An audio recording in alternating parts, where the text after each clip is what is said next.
Welcome, everybody. My name is Michael Spagna. I'm Provost and Vice President for Academic Affairs, and it's my pleasure today to serve as the MC for our Fall 2020 Convocation for Cal State University Dominguez Hills. And as you saw with that teaser reel at the beginning, we're going to have fun with this today. There's going to be a reveal towards the end of our hour, so you want to stay situated and make sure you catch all of this. It's an exciting time for Dominguez Hills, and particularly for the Toro Nation. I want to start out by saying, first and foremost, this is a year unlike any year that we've experienced. You know that as part of our academic tradition, we always do a fall convocation, which introduces our community and supports them for the upcoming academic year. And with these challenges, I wanted to say personally, from the bottom of my heart, a heartfelt gratitude to all of our staff, our faculty, our students for supporting everything we do here at Cal State Dominguez Hills and for making this truly a vibrant time. We're going to have fun today. So although we live in challenging times, we are going to have fun. And as that statement goes, life is like a box of chocolates. You never know what you're going to get. And particularly, you're never going to know what you're going to get when you have me serve as MC, as the provost. And so I'll kick us off in terms of getting ready for you to understand that there will be a reveal of our time capsule. In 1974 was when this was put together. And as you can see now, this is me in my younger days in high school. One of our colleagues, Vice President William Franklin, incorrectly identified my stage name as Danny Zuko. That would have been from Grease. Wrong. This would have been Tony Manera from Saturday Night Fever. And in order to kick off what we're going to be doing today, I wanted to make sure that we had an opportunity to really get you in the spirit of things. So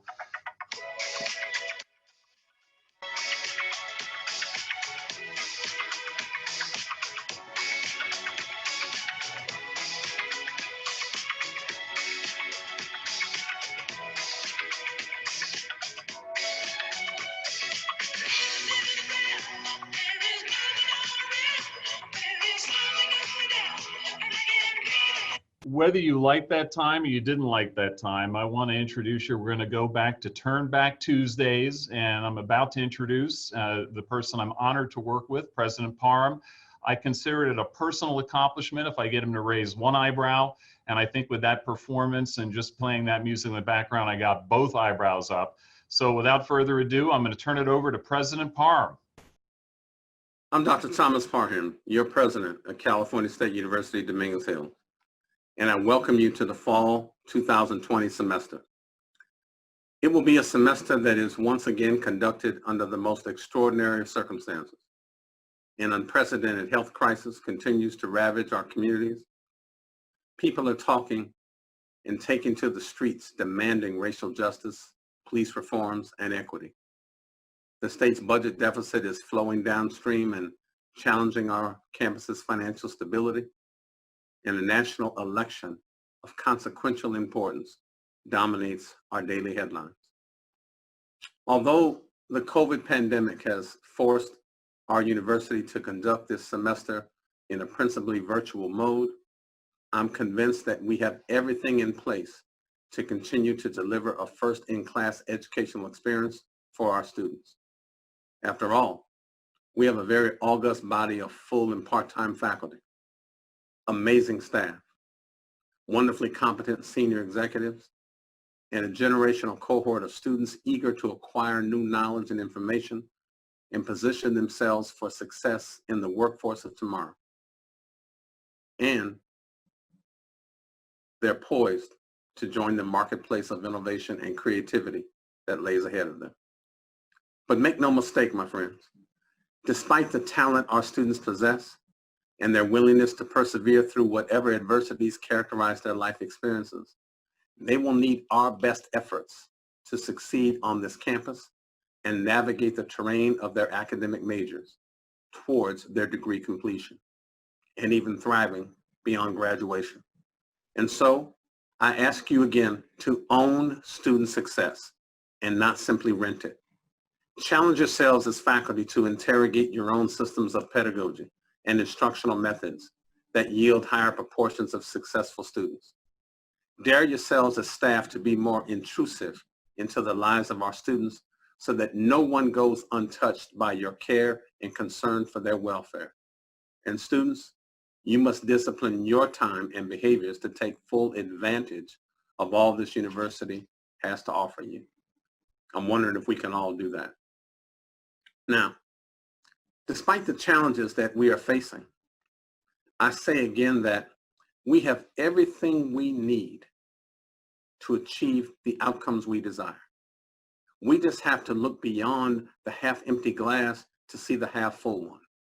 I ask you, my fellow members of the Toro Nation, to focus on the good things going on at our university. So let's balance all of the negativity we see in the news every day by embracing and celebrating the positive developments that are too often marginalized. You know, one of my heroes, Dr. King, he reminds us that if you can't fly, then run. If you can't run, then walk. If you can't walk, then crawl. Whatever you do, you have to keep moving forward. Toro Nation, we are moving forward. And I'm here to say that the state of our university is getting stronger by the day. Budgetary scarcity can never diminish the abundance of intellectual curiosity and achievements that our students bring to their endeavors. A health crisis will only harden our resolve to adapt and improvise to the challenges of this season. The social climate and racial animus towards people of color in this nation will only strengthen our commitment to embrace the dignity and humanity of all of our lives. And it is incumbent upon us to celebrate the good, even as we acknowledge and come to terms with that which challenges our sensibilities. Yes, it absolutely does challenge our sensibilities. But look what we got going on here at Dominguez Hills. Our new state-of-the-art science and innovation building is complete and ready to open its doors to students as soon as we can weather the storm of this pandemic. Our beautiful new housing facility is finished, and our innovation and instruction building is rapidly moving towards completion. When we are ready to welcome new students back to campus, they will return to an eye-popping and impressive array of facilities that improve our instructional and research capability and transform the aesthetic ambiance of these university grounds. That, my friends, is something to take heart and be proud of. See, at Dominguez Hills, we are pushing forward with new curriculum and departments, including new major level women's studies and Asian Pacific studies programs that will allow us to bring exciting new voices and approaches to campus. Just think about that. How often does a university community get to roll out brand new academic programs? How blessed are we? Last year, Dominguez Hills became the first public university in Southern California to offer a doctorate in occupational therapy. We are now one of 2 universities in the entire California State University system, the largest system of public higher education in all of America, to offer master's degrees in these booming and vitally important fields, and we'll soon have a doctorate. At Dominguez Hills, our College of Business Administration and Public Policy has recently earned accreditation by the AACSB International. We are extremely honored and pleased that our business program has attained stature among the best business schools in the nation, right here at Dominguez Hills. This follows on the heels of our university having had its accreditation reaffirmed 2 years ago for a maximum 10-year term by the Western Association of Schools and Colleges. Receiving WASC full 10-year accreditation is a testament to the outstanding work everyone on this campus does on a daily basis, particularly our faculty, to ensure our students receive the very best academic and co-curricular learning experiences that they can deliver. How blessed are we? And I'm pleased that California State University Dominguez Hills has established its first ever endowed chair position. And thanks to a $1.725 million legacy gift, we have established the Lyman G. Chafee Endowed Chair of Global and Comparative Politics, the first endowed chair position in our university's history. Just think about that. It's the first in our entire history, and it's happening here at Dominguez Hills. You know what else? I'm proud that Dominguez Hills has signed a historic agreement to house the Mamie Clayton Collection of African American History and Culture on campus in the Girth Archives and Special Collections section. With more than 2 million rare books, films, documents, photographs, artifacts, and works of art related to the history and culture of African Americans in the United States, it is one of the most important collections of its kind, and having it housed at Dominguez Hills is a real feather in our camps, and a marker of how much the community trusts us to manage their affairs in ways in which will be pleasing to them. And finally, despite all the chaos and turmoil of our time, I'm pleased to report that Dominguez Hills enrollment remains strong. Toro Nation continues to grow and prosper, and while the pandemic may have slowed our momentum, the university's future has never looked brighter. Make no mistake, I'm not asking you to ignore what's going on in the world today, but rather to temper the stressful bad news by acknowledging all the good we are accomplishing on campus every day and the ways that we are blessed as a university. My friends, the Toro Nation will rise to this challenge as we rise to every roadblock that gets thrown in our way. We will move up this mountain past the stones of stagnation and the rocks of resignation. And I'm confident that we will come out of this stronger and more united than ever. Welcome to the California State University Dominguez Hills fall semester. Good luck in all of your academic endeavors. And let me say again, go Toros. Thank you, President Parham.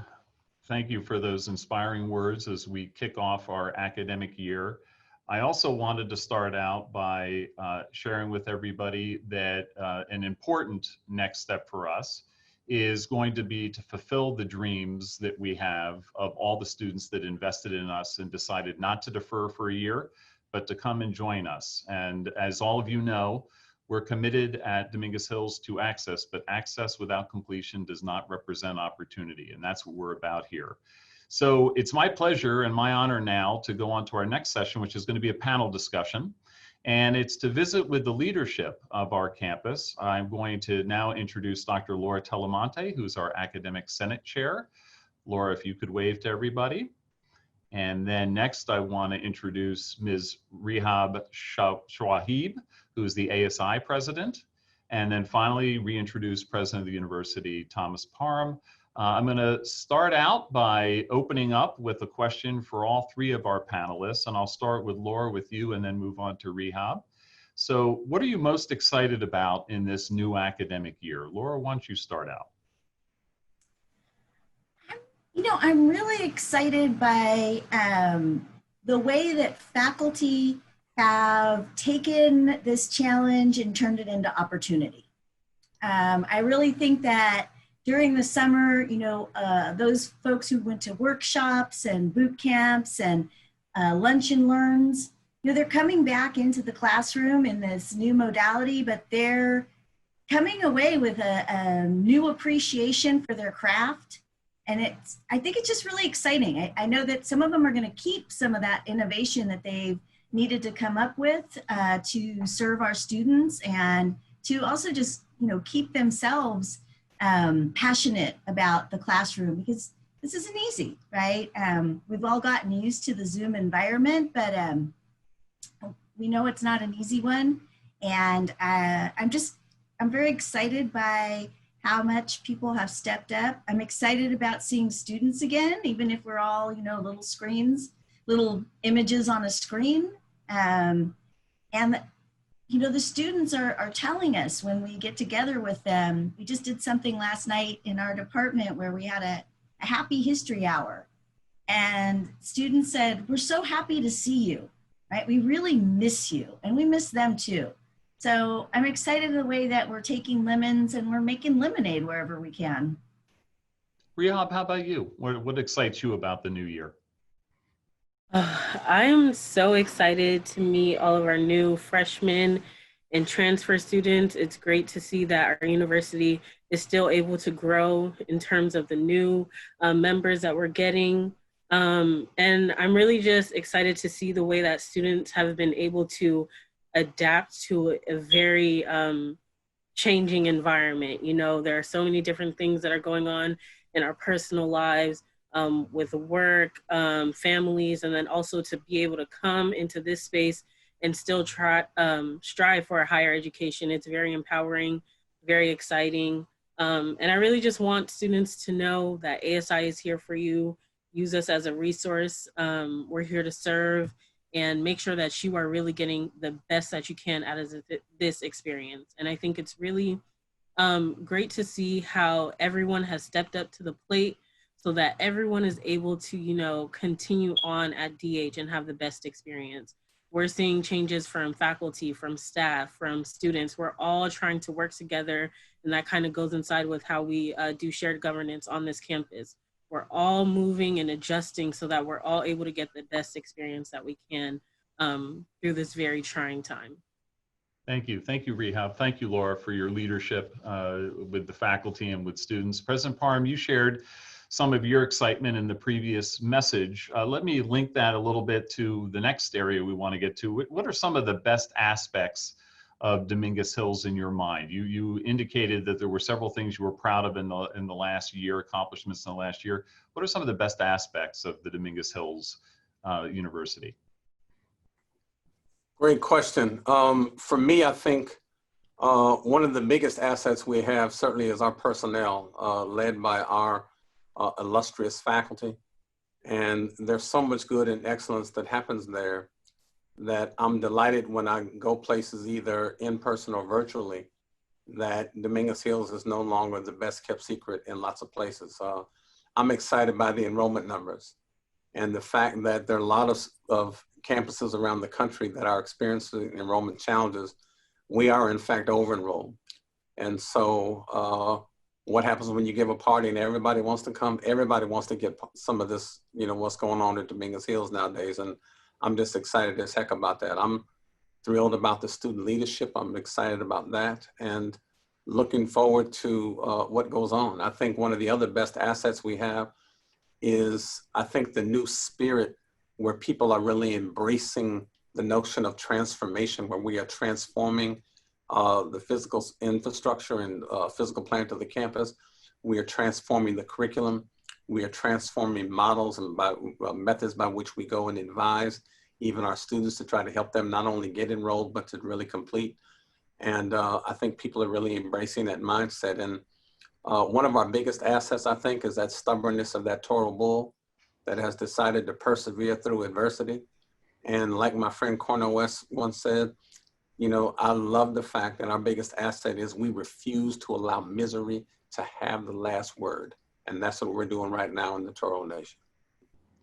So Rehab and Laura, building on that, some members that are going to be on this video conference are new to our community.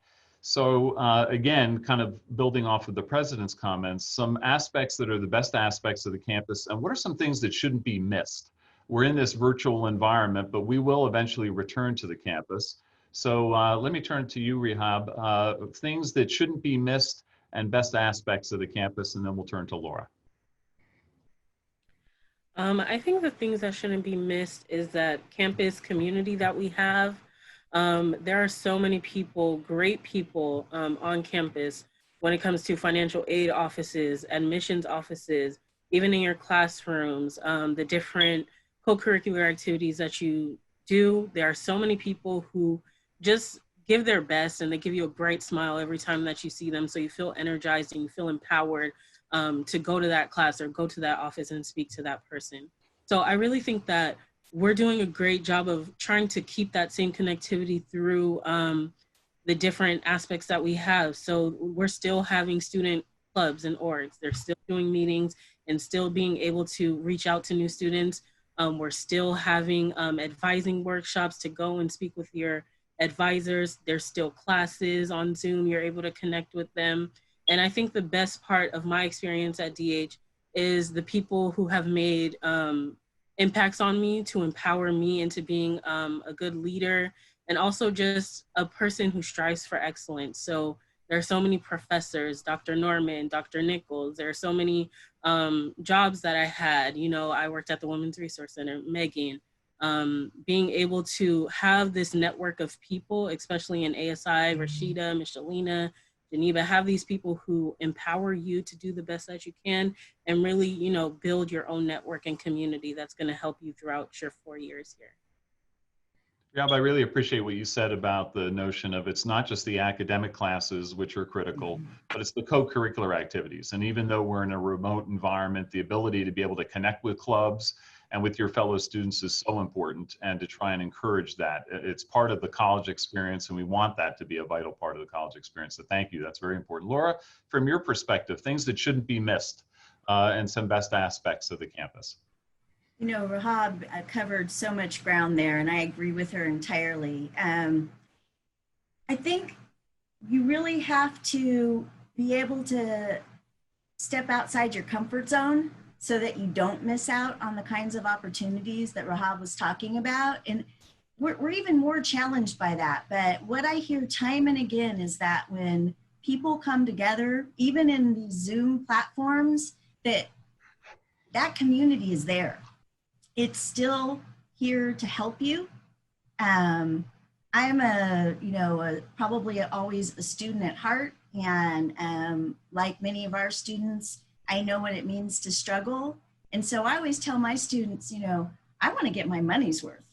So even though you can't walk up to the building, yes, use the services. That's what they're there for, right? And I try to always emphasize this with students as well.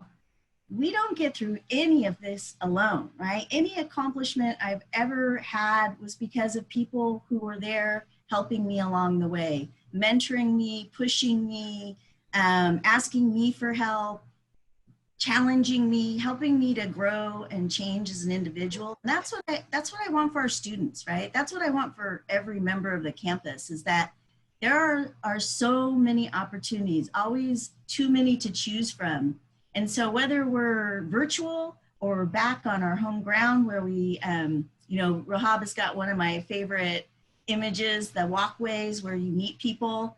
That's some of the aspects that I think can't be missed. And I just want to say, a shout out to Eva and Tony, part of our custodial staff, who I miss terribly. I miss the people that you just run into by random chance. I miss our little squirrel village, where you can see that our,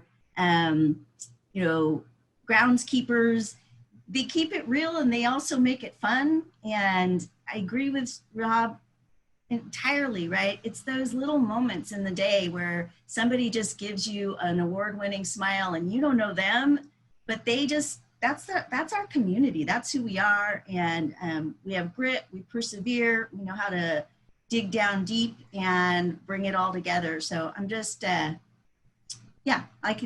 guess I could go on and on, but I'll stop. Yeah, your enthusiasm, your passion is infectious. I mean, and I think that's what our whole community feels about the campus and our university. In welcoming back new students and continuing students for this year, I had an opportunity in a video conference to be able to share some tips for success.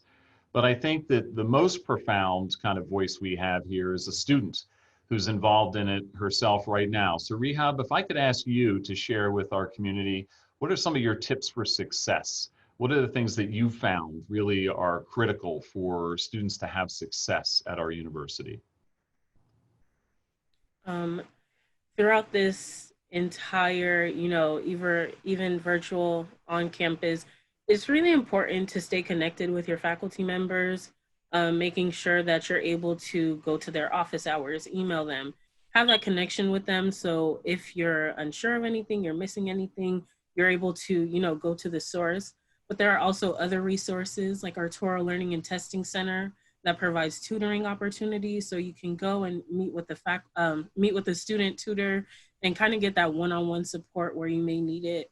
And then also just meeting with other students in your classes, forming study groups. That has been really helpful for me to be able to kind of like talk about it within students, and someone may have a different way of solving something, and that can help me in, getting the same answer. So it's really about reaching out to the different resources that are available to help you. Something else that I have found that has been able to hold me accountable through the virtual method is turning your camera on Zoom. I know it's very easy to just turn it off and just be in your own space, but when you have that camera on, you're really present and you're really able to pay attention to the things and follow along like you're in an actual classroom setting. Thank you, Rob. There are two things before I turn it over to President Parham to kind of give some thoughts about this also for success, and then on to Laura. One is I appreciate what you mentioned about the Zoom cameras. And I just put out a communication earlier this week to all the faculty of being sensitive about, on the one hand, we want student engagement by turning on your cameras because, Rahab, as you said, it shows a level of engagement and being there. It's the teaching and learning environment in our new virtual world. However, I also am preaching sensitivity because sometimes people have to turn off their camera because they're sharing Wi-Fi with 3 kids who are learning in their home, a husband, wife, a partner. So be sensitive, and I'd say, at least from a faculty perspective, reach out to students. And maybe if they are not able to use their camera, ask about that, but don't make the assumption that because necessarily the camera's off, it means that they don't want to engage. That's an important thing, I think, for all of us to think about. The other thing you mentioned, and I want to turn this over to President Parham, is the issue about reaching people. And I know that the president's made this a top priority, which is exemplary service. And we have had reports that students and faculty and staff are having difficulty reaching people. And the last thing we want is people kind of getting voicemails and getting things that aren't responded to. So President Parham, if you want to speak to, I know Vice President Chris Manricus is really working on the idea of a digital concierge, a 1-800-GO-TOROS number. But I know that we have to up our game in terms of connectivity and getting people with questions that are answered. Any reflections on that in terms of pointers and things for academic success that are going to be important?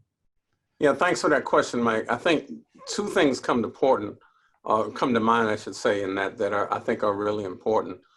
One of the keys for success, I think, that Rahab really reminds us about, as I paraphrase, is how to be a more active as opposed to a passive participant in your own education.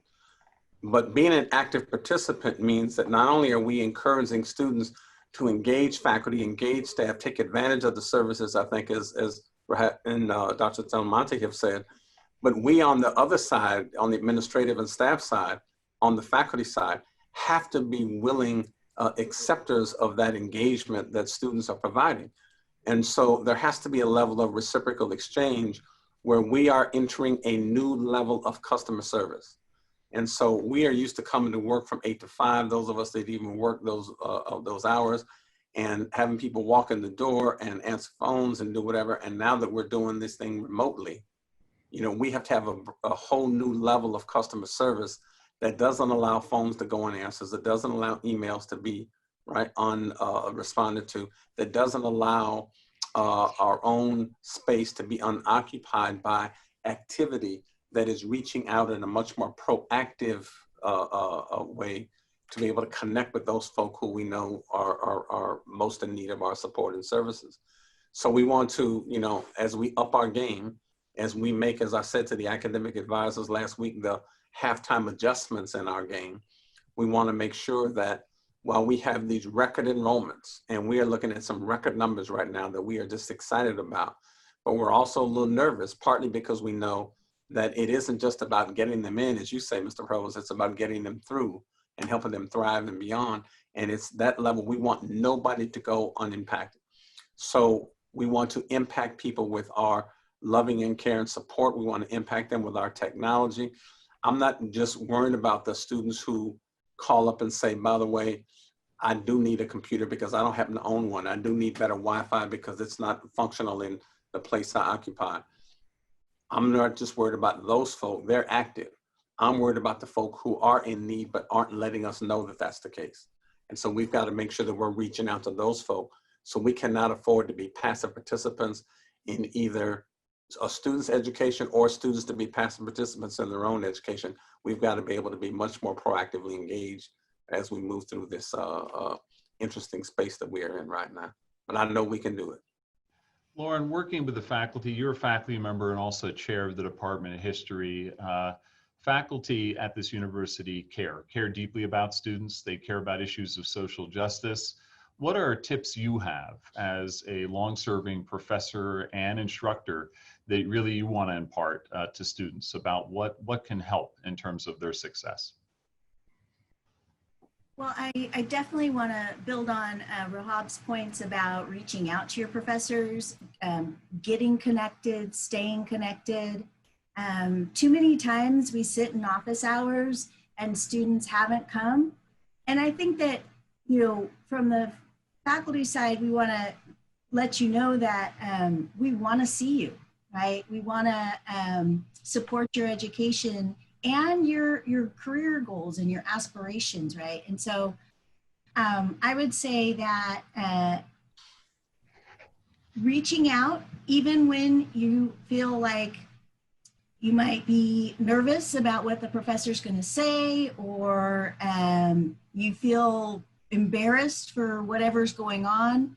I mean, there just can be some really difficult moments. And I know as a faculty member, when I've reached out to those students who were in class but aren't in class now, you know, sometimes that's the answers I've gotten, is that I felt uncomfortable or embarrassed.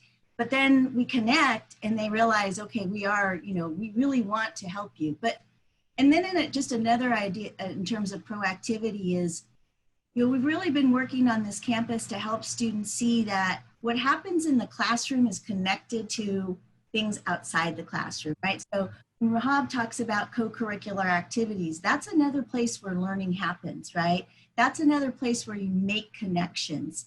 And, you know, we've picked up the theme of It Takes a Village this year to think about how we address issues of social justice, right? What are we doing in terms of anti-racism education and proactivity? And being part of those kinds of activities, whatever they are, they often help you to see yourself and your future. Like, where do I want to be? What inspires me in these moments? Who are the people that are coming to our campus virtually or in person? And really to just start trying to make the connection between what you're doing in the classroom is not just one class at a time. It's a whole set of skills that you are acquiring. And it is about networks, you know, a lot of the friends that you're going to make here, as well as the mentors and, you know, folks in advising and your professors. We're still going to be here for you when you graduate. And so our goal is to help you take that education that you're getting and help you connect it, right, to the rest of your life, and that it's not just one little package that you've got to get through and then you can get on with your life. This is your life. Live your life now and start moving it in the direction that you want to. And if you're not sure how, you know, start with one of us that you've already seen today. You know, you can email Rahab, you can email me. I'm Laura Telemonte, ltelemonte@csudh.edu. And if I don't know the answer, I know someone who does. And so just think that everybody you know really is here for you. It is the greatest joy in our lives to see you achieve your goals and aspirations, and then to have you connect back with us as alumni as you help others to achieve their goals and aspirations. Thank you, Laura. I'm going to bridge that to something, President Parham, you shared in a webinar with all of the advisors on campus. You said that as a student, you always knew which teachers cared.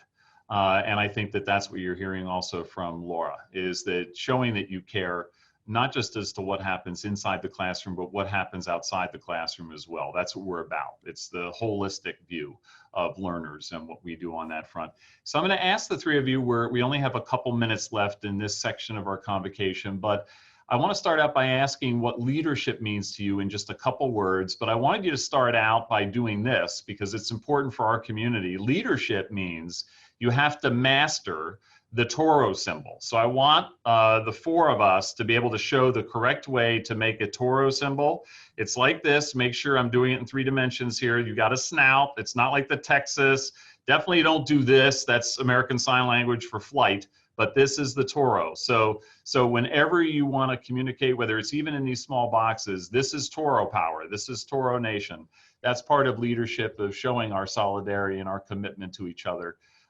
President Parham, a word or two about what leadership means to you. And I know that you're extremely generous in saying that it's not just you, it's the people around you. So riff on that for a second, and then I'm going to turn it to Laura and then end with Rahab about leadership, just very briefly, what it means to you that you want to impart to our larger community. Leadership for me is less a function of who a person is, but more a function of what an individual does. You know, leaders aren't born, they are nurtured, they are mentored. But leadership for me, again, is about being able to move people in a particular direction, not simply by your voice, but also by your actions. And so we're looking for a level of congruence between what a person really believes and how it is that he or she responds. And for me, leadership is fundamental to my calling for service. Leadership is about service. And so it really challenges you to question the depth of your love and the quality of your service to a particular community. And that's why I love being able to serve this campus so much. Laura, briefly for you, leadership. I've really been thinking about this a lot over the last few years, and I agree with President Parham, you know, and especially this idea that it is about service, it's not about self. But I also think that we need to realize that it's not about a position or a title. I really want people to be encouraged to lead from where they are, right? There are all kinds of ways that you are already leading and you may not even acknowledge it to yourself. And then the second part of that is, it is about teams, right? And so what I want to do in any leadership position is bring out the best in others to help them achieve the next step in their leadership abilities, and to just impart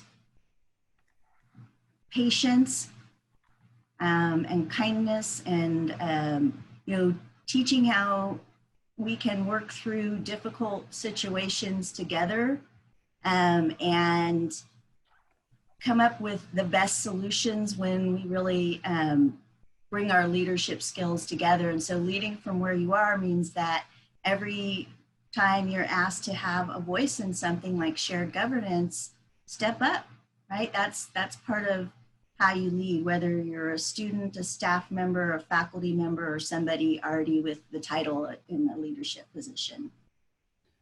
Rahab, you talked a little bit about your gratitude for people you've worked with on the campus to learn about leadership. What's some advice you have? What are some thoughts you have about leadership? Through my experiences, I've definitely learned that leadership is not a position, definitely what Dr. Talamonte said. It's also about your intentions. I think it's about what you want to do and who you want to do it for. And it's really about being able to step up to the plate when no one else is there, and being able to say, hey, this is the right thing to do, and I'm going to help us do it. So I think it's also really about being able to influence a group and complete a common goal. So, yeah. Thank you. I want to thank all three of you as panelists. I think that was very useful in terms of getting your perspectives leading into the new school year. It's people that make the institution. It's people that create the durability and the success of an institution. But our president is very fond of saying that it is the outer garment that adorns the inner beauty. The inner beauty is our people.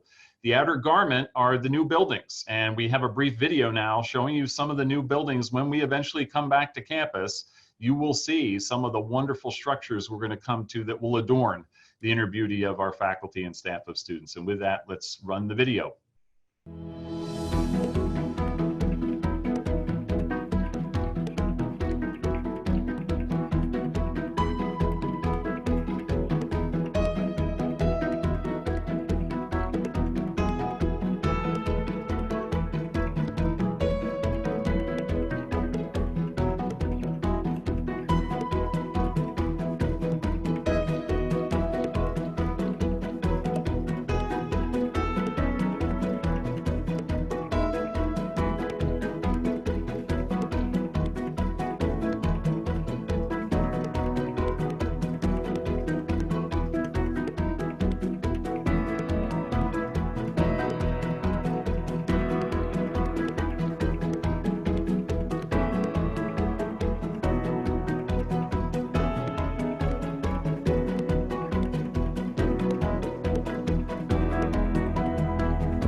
Exciting, exciting times with those new buildings coming online. And I will share with all of you that we had a discovery in doing the excavation for the Innovation and Instruction Building, that hence the theme that I started out with about the Turn Back Tuesdays. We found a time capsule dating back to 1974 on the campus. And so to build the suspense here, I'm going to take you in a second to a live feed to our very own Greg Williams to open up this time capsule. In order for you to kind of put this in perspective, any of you that were around in the mid-'80s remember Geraldo Rivera doing an opening of Al Capone's vault. There wasn't a lot in there. So I'm hoping that we have some initial public offering stocks from Apple. It didn't start till 1976, but who knows, maybe we got on the ground floor, and that'll help us as a university. So without further ado, let me turn it over to our very own Greg Williams, and I take you to the live opening of the time capsule from 1974. Take it away, Greg. Hi, thanks. I'm Greg Williams, Director of Archives and Special Collections, and here is the time capsule. I want to thank Provost Spagna and President Parham for including the archives in the event today. And first I want to introduce the Dean of the Library, Stephanie Braisley, and Trini Yanez, who has helped dig up the thing. But Dean Braisley, you want to take this on? Hello and welcome to the University Library's Girth Archives and Special Collections, where you will find an excellent array of diverse and authentic primary source materials and special collections books that will aid in your research and in your courses. And I'd also like to give a shout out to the continued excellent work that our research and instruction team has done to bring, even in this remote time, some great research help to you. Be sure and visit both the Girth Archives website and our University Library website for more information about our services. And then I am really delighted that I am going to be part of this unveiling of the artifacts and mementos from 1974. I'm hoping that there's something exciting in it that shows what was going on at that time. And perhaps we will have something in the future that chronicles what is the transformation that's going on here at Dominguez Hills and our aspirations for the future. But I turn it back over to you, Greg, for some context. Okay, so the touchstone connection that the early campus made to the 1910 Air Meet was that we were trying to connect this campus to local history. And that's what we did with this Air Meet. The plaque that was the time capsule was in was placed in 1974, but the original plaque here was placed on another plaque in 1941. It got stolen and lost and was almost sold, and now it's here again. So what I'm going to do now is have Trini help me unveil this thing. There's something in there, but you know, it could be confetti. There could be nothing, like the provost mentioned, Al Capone's vault. It could be stuff from 1974 at the campus, or it could be something out of the Raiders of the Lost Ark, you know, poison or something seeping through there. So how are we going to do this here? Okay, so you want to set it, or you can just hold it there. All right. And I'll begin to tap it here. Live action here. Live action. Okay, it's getting close now. Yeah. You want to hold it up a little? Okay. Hey, there it is. Ah, Oh, what could it be? well, there's something in here. Another PVC pipe. Wow, that's great. And look at this. There is a Oh, no. seal of Cal State College, Dominguez Hills. And it's taped with tape. And well, here we are. I'm going to see what, stand back. Oh, there. Oh, They made it easy. A screw top. Okay, so here it is. What are we going to do now? Oh, there's a button. It says win. Win. Okay. Do you have any idea what that meant in 1974? Win. Win.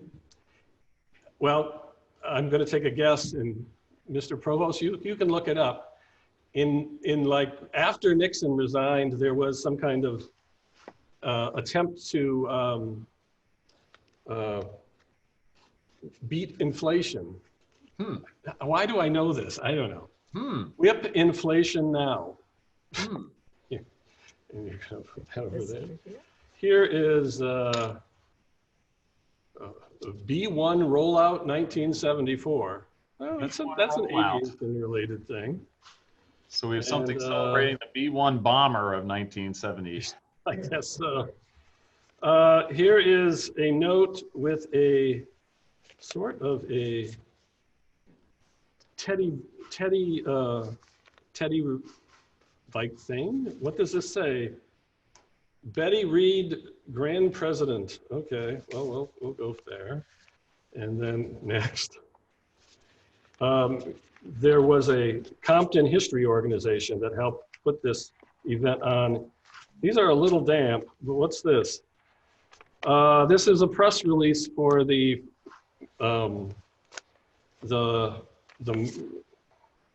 commemorating the marker, and basically I already have this in the archives, but that's okay. A duplicate. Yeah. Okay, we're gonna pull all this out. Ooh, look at that. All right, here we go.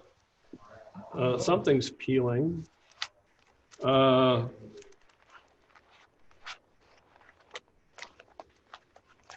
Okay, this is Rockwell International, a newspaper.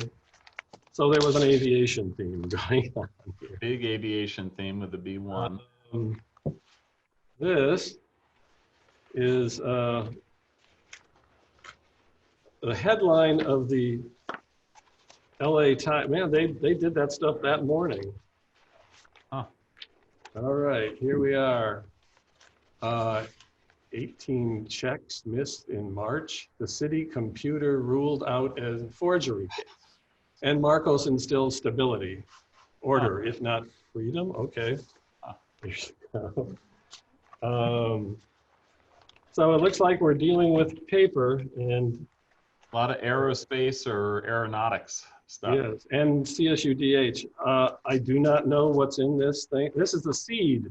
So maybe somebody can plant something. It says, I can't read it, but who knew? Wow. This is a organization called the Native Daughters of the Golden West, which was related to the folks who put this on. And we got more seeds. What else we got? There's the B-1 bomber again. Okay. This is another document relating to the Golden West organization. And what do we got? A photograph. Okay. This is a photograph of President Leo Kane at the time of the burial of the time capsule. And oh, look at this.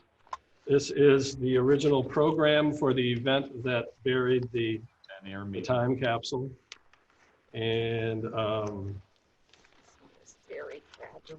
very carefully, there we go. Okay, this is not very, this is an article about the unveiling in 1941 of this monument before it was stolen. They had to take it down for construction, but they did that. Oh my God. Ronald Reagan. Well, Greg, I'm going to give you a second here to kind of finish up, and then we're going to proceed. What's All that? right. What's that signed document there? okay, here's a letter from Ronald Reagan, the governor. Hmm. And here's a letter from Glenn Dumke, the chancellor. Hmm. And there's just a pamphlet for the Dominguez Water Corporation Hmm. on the history of the location. So there we go. So a lot of stuff in that small capsule, and I think that it'd actually be wonderful as we archive it, we could send out this list, maybe even put it on the library homepage. Sure. Show some of the artifacts. And I'm going to ask you for a favor, Greg.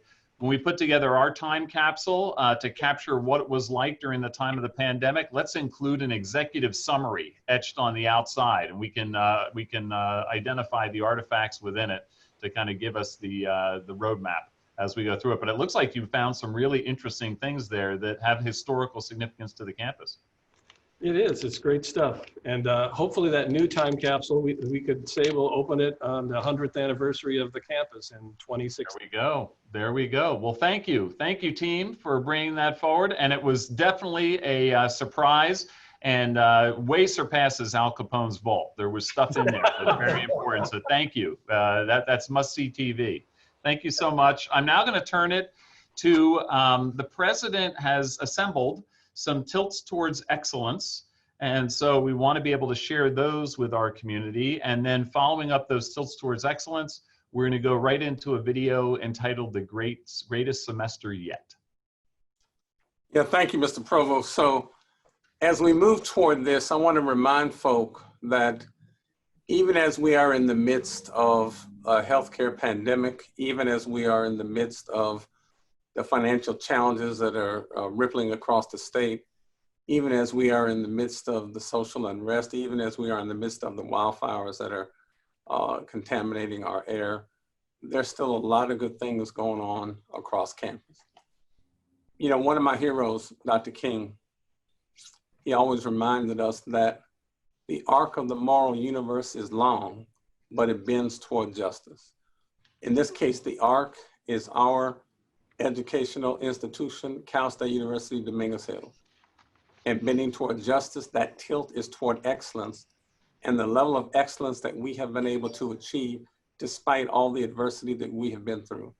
So even as we remind you to be vigilant, to be aware, right, to stay conscious, to stay woke during these times, I never want you to forget, right, that we are still tilting toward excellence. And so let's see if we can't move through these. The first one, if you would. In the last 2 years, we received coming in the WAS 10-year accreditation. This is the gold standard for what it is we want to see in accreditation speak.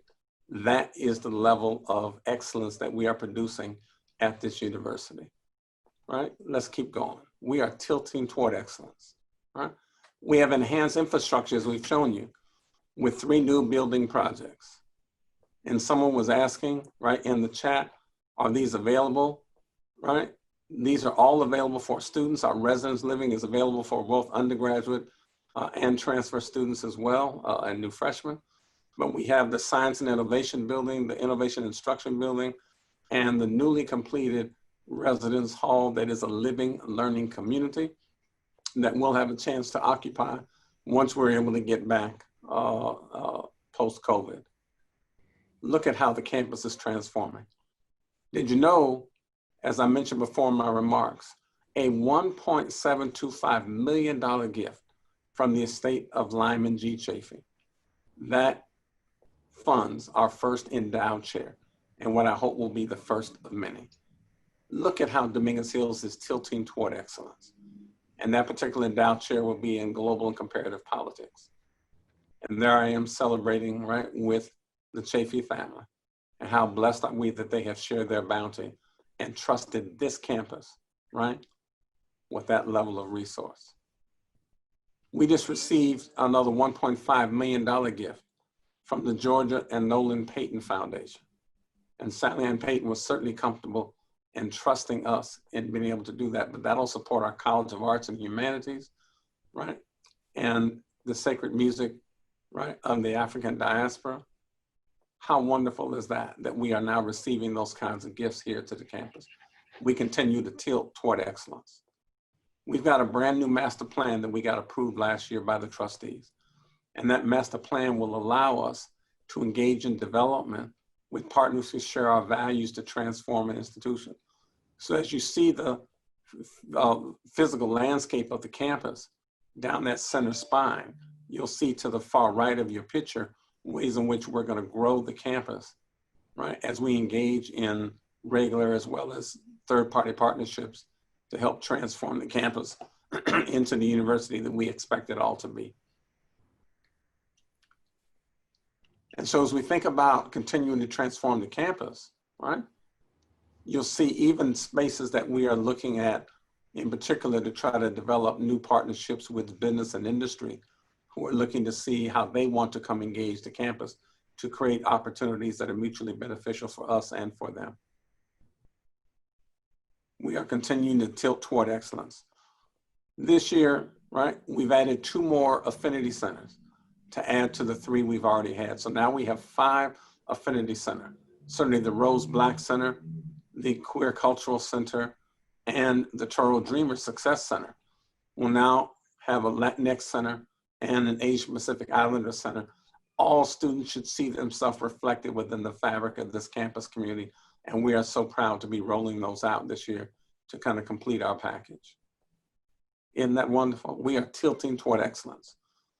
I mentioned earlier, the governor signed last January our approval to offer the first doctorate in occupational therapy. That is our first doctorate on this campus and one of 2 in a public university in the entire state of California. And we will be the only one public university in the Southern California region. We are tilting toward excellence, people. And look at the work that they are doing and look at the lives that they are changing. We're also adding new degree programs. We are tilting toward excellence, even in the midst of all the challenge and drama we have. We've got new master's programs in cybersecurity and systems engineering. We've got a new Bachelor of Arts program in Asian Pacific Studies and a brand new BA in Women's Studies. How wonderful is that? We are continuing to tilt toward excellence. We also, as I mentioned, have our College of Business Administration and Public Policy under the leadership of Dean Nguyen and that magnificent faculty and under the guidance of our wonderful provost, that we have earned AACSB accreditation, right, from that accrediting body. That is something we've been trying to do for well over 20 years. And we finally got that done, and that is a magnificent tribute to that wonderful faculty over there who put their heads down, kept their nose to the grindstones, and got us over that hump to be able to get that. What a difference that will make for generations of students to come right here in the Toro Nation. We are tilting towards excellence.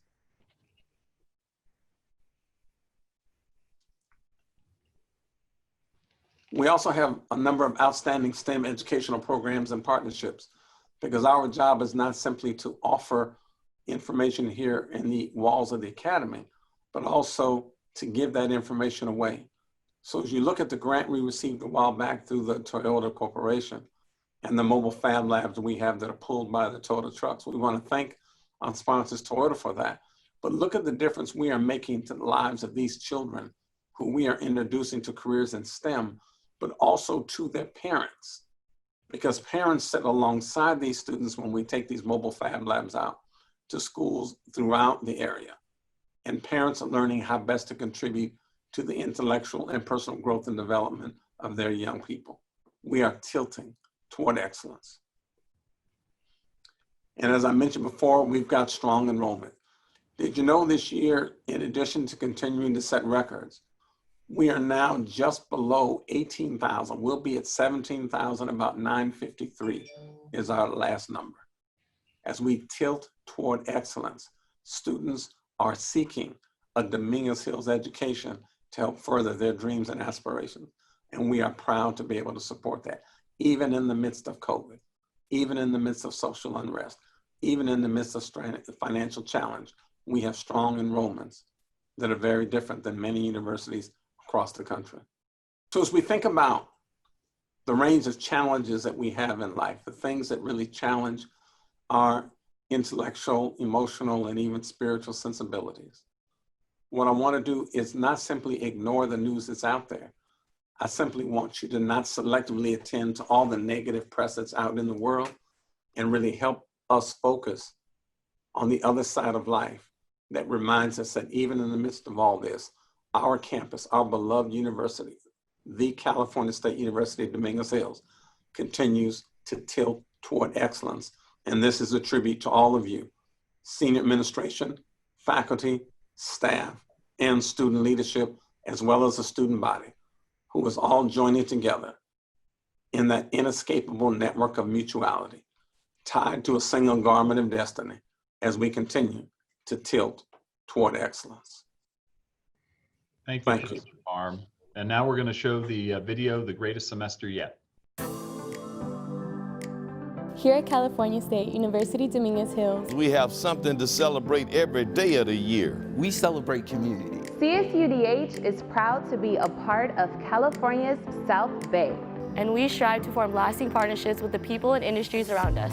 We celebrate diversity. Every person is unique. And it takes all kinds to create a vibrant, exciting community of learners and scholars. We celebrate the opportunity to dream. We help students bring their dreams to life, transforming themselves and the communities that they call home.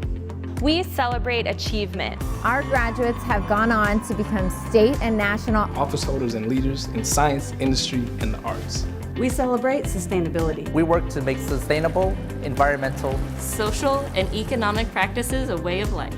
We celebrate innovation. Our new state-of-the-art science innovation building will keep CSUDH at the forefront of STEM education. We celebrate creativity. We foster imagination and inspire students to follow their own individual paths. We celebrate our past and the legacy we have inherited. CSUDH has been proudly educating and uplifting students for over 50 years, and doing so with a mind on social justice. We celebrate the future. With 3 new building projects rising on campus, our future looks brighter than ever. Join us in celebrating all that we've accomplished and all that we have planned in the new year. Welcome to the greatest semester yet at California State University, Dominguez Hills.